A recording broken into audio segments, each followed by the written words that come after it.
Jane Austen. ये नाम सुनते ही जहन में प्राइड एंड प्रेजुडिस या सेंस एंड सेंसिबिलिटी जैसी शाहकार कहानियों के किरदार घूम जाते हैं, है ना। लेकिन उनका एक काम ऐसा भी है जो आप जानते हैं अक्सर नजरों से ओझल रहता है, और इसका मरकजी किरदार उनकी मशहूर हीरोइन से बिल्कुल अलग है। देखें, ऑस्टिन की ज्यादातर हीरोइंस अपनी अक्लमंदी, अपने अखलाकी उसूलों और सच्ची मोहब्बत की तलाश के लिए जानी जाती हैं, लेकिन जिस कहानी की हम आज बात कर रहे हैं वो इन सबसे बिल्कुल बिल्कुल मुख्तलिफ है। तो एलिजाबेथ बेनेट को थोड़ी देर के लिए भूल जाएं, क्योंकि इस नोवेल का मरकजी किरदार उन जैसा तो बिल्कुल नहीं, बल्कि उनके एकदम बरक्स है। ये एक ऐसी औरत की कहानी है जो अपनी ख्वाहिशात पूरी करने के लिए किसी भी हद तक जा सकती है। तो चलिए इस कहानी की गहराई में उतरते हैं और मिलते हैं जेन ऑस्टिन के दुनिया के सबसे अलग और कहूँ तो काबिले जिक्र किरदार से, लेडी सूजन वर्नन। वो एक ऐसी एंटी हीरोइन है जैसी ऑस्टिन के किसी और काम में मिलती ही नहीं। नोवेल के आगाज में ही रेजिनाल्ड डकोर्सी उनके बारे में कहते हैं कि वो इंग्लैंड की सबसे माहिर इश्वाबाज हैं। अब ये जुमला सिर्फ एक तारीफ नहीं है, ये एक वार्निंग है, एक इशारा है उनकी पुरकशिश लेकिन उतनी ही खतरनाक शख्सियत की तरफ। ये कहानी खुतूत के जरिए बयान की गई है और ये शुरू होती है लेडी सूजन के एक बहुत सोचे समझे, एक बनाए हुए रूप से। दुनिया के सामने वो एक बेचारी गमजदा बेवा है। अपने देवर मिस्टर वर्नन को वो जो पहला खत लिखती है ना, उसमें वो एक बेबस और गम से निढाल औरत का किरदार निभाती हैं, जो चर्चिल में अपने खानदान के पास सुकून और पनाह ढूंढ रही हैं। बहुत मासूमाना है ना। लेकिन इस जाहिरी रूप के पीछे एक बिल्कुल मुख्तलिफ हकीकत छुपी है। उनके अपनी राजदां एलिशा जॉनसन को लिखे गए निजी खतूत उनके असल इरादों और उनकी धोखे की माहिराना सलाहियत को बेनकाब कर देते हैं, और यहीं पर उनकी असलियत सामने आती है। एक तरफ वो कहती हैं कि खुशगवार गोशे आफियत में जा रही हैं, वहीं दूसरी तरफ अपनी दोस्त को बताती हैं कि वो उस नाकाबिले बर्दाश्त जगह एक देहाती गांव जा रही हैं। अवाम के सामने उनकी जहनी हालत खराब है, लेकिन असल में खानदान की खवातीन उनके खिलाफ मुत्तहिद हो चुकी। तो असल मसला क्या था? वजह थी उनका एक शादीशुदा आदमी मिस्टर मेनवेरिंग के साथ अफेयर। उनकी बीवी मिसेस मेनवेरिंग जाहिर शदीद हसद का शिकार थी। इतना ही नहीं, उन्होंने मेनवेरिंग की बहन के लिए आए एक रिश्ते सर जेम्स मार्टिन को भी बहकाकर अपनी तरफ मुतवज्जा कर लिया था, यानी पूरा स्कैंडल।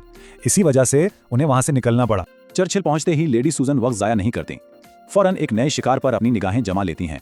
और ये शिकार कौन है? उनकी भाभी के भाई रेजिनाल्ड डकोर्सी। अब रेजिनाल्ड उनकी शोहरत से पहले से ही वाकिफ हैं। उनका तो पक्का इरादा था कि उन्हें सख्ती से नापसंद करेंगे। उनके मुताबिक लेडी सूजन को एक पूरे खानदान को दुख देने में लज्जत मिलती है। लेकिन लेडी सूजन के लिए ये नफरत एक चैलेंज है, एक खेल है। वो अपने खत में लिखती हैं कि उन्हें एक गुस्ताख रूह को काबू में लाने में एक नफीस लुत्फ महसूस होता है। मतलब उनके लिए रेजिनाल्ड की नफरत एक नया मैदान था। और बहुत जल्द रेजिनाल्ड उनके जाल में फंस जाते हैं। वो उन्हें एक बहुत मजलूम औरत समझने लगते हैं, जिनकी गलतियां नजरअंदाज की गई तालीम और कम उम्र की शादी का नतीजा है। देखा, लेडी सूजन ने उनकी नफरत को हमदर्दी में बदल दिया। कमाल है। लेकिन हर शतरंज के खेल में एक ऐसी चाल होती है जिसकी तवक्को नहीं होती।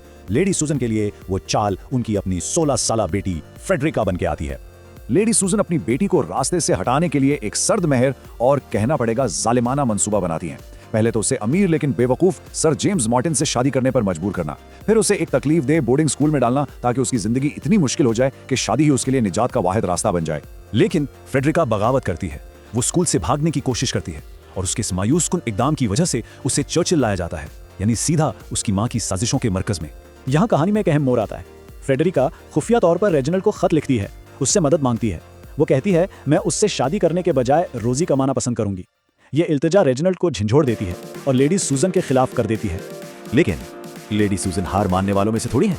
जब उनके बुनियादी मंसूबे नाकाम हो जाते हैं, तब भी वो हमेशा अपने पांव पर खड़ी रहती हैं, हमेशा। फ्रेडरिका पर जो झगड़ा होता है वो आखिरकार रेजिनाल्ड पर से उनका जादू तोड़ देता है। उनके सारे धोखे जाहिर हो जाते हैं और वो उस पर अपना असर खो देती हैं। गेम ओवर, ऐसा लगता है। लेकिन कहानी यहाँ खत्म नहीं होती। वो फौरन पलटा मारती हैं और खुद उसी बेवकूफ लेकिन हाँ बहुत अमीर सर जेम्स मार्टिन से शादी कर लेती हैं, जिससे वो अपनी बेटी की शादी करवाना चाहती थी। वो दौलत जो वो हमेशा से चाहती थी उसे हासिल कर लेती हैं, बस एक मुख्तलिफ शौर के साथ। तो आखिर में सवाल ये उठता है कि लेडी सूजन वर्नन थी कौन? एक खलनायक जो अपने फायदे के लिए दूसरों की जिंदगी से खेलती थी, या फिर उस दौर के सख्त समाजी कवानीन में जहां औरतों के पास इख्तियार ना होने के बराबर था, वो सिर्फ जिंदा रहने की कोशिश कर रही थी? एक सर्वाइवर? इस पेचीदा किरदार के बारे में हर कोई अपनी राय कायम कर सकता है।